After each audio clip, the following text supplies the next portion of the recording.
దేశంలో మావోయిస్టులను నక్సలైట్ ఉద్యమాన్ని పూర్తిగా నిర్మూలించేందుకు కేంద్ర ప్రభుత్వం చేపట్టిన ఆపరేషన్ కగార్ గడువు నేటితో ముగుస్తోంది. అయితే ఇప్పటికీ పలువురు కీలక మావోయిస్టు నేతలు అజ్ఞాతంలోనే ఉండటంతో ఆపరేషన్ కగార్ అసంపూర్తిగానే మిగిలింది. వేల మంది బలగాలతో అడవులను జల్లెడ పడుతున్న కేంద్ర కమిటీ గణపతి మిసేల్ బెస్రా, పనునూరి నరహరి తదితర నేతల ఆచూకీ లభించలేదు. వారిని పట్టుకునేందుకు వివిధ రాష్ట్రాల్లో సుమారు 10,000 మంది బలగాలు అడవుల్లో అవిశ్రాంతిగా గాలిస్తున్నాయి.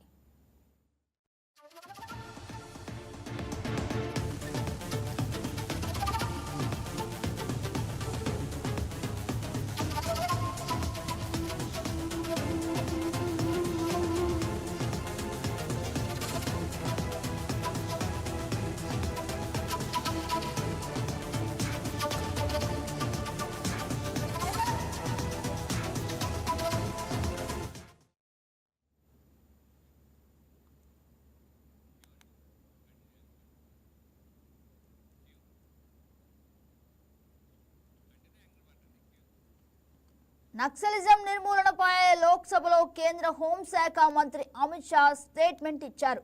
మావోయిస్టుల ఏరువేతకు మార్చి 31 డెడ్ లైన్ అని తెలిపారు. దేశం మావోయిస్టు రహితంగా మారన్నారు. అభివృద్ధి లేదంటూ ఆయుధాలు పట్టుకోవడం సరికాదని హితవు పలికారు.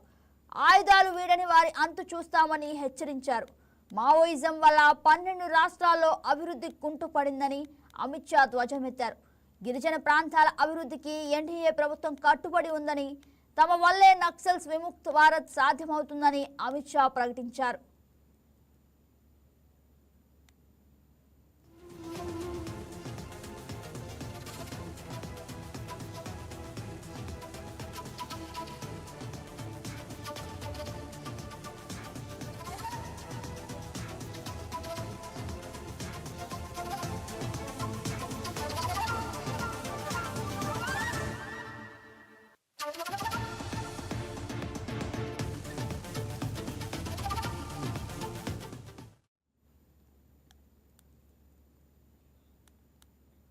బ్రేకింగ్ న్యూస్ చూస్తున్నాం. దేశంలో మావోయిస్టులను నక్సలైట్ ఉద్యమాన్ని పూర్తిగా నిర్మూలించేందుకు కేంద్ర ప్రభుత్వం చేపట్టిన ఆపరేషన్ కగార్ గడువు నేటితో ముగుస్తోంది. అయితే ఇప్పటికీ పలువురు కీలక మావోయిస్టు నేతలు అజ్ఞాతంలోనే ఉండడంతో ఆపరేషన్ కగార్ అసంపూర్తిగానే మిగిలింది.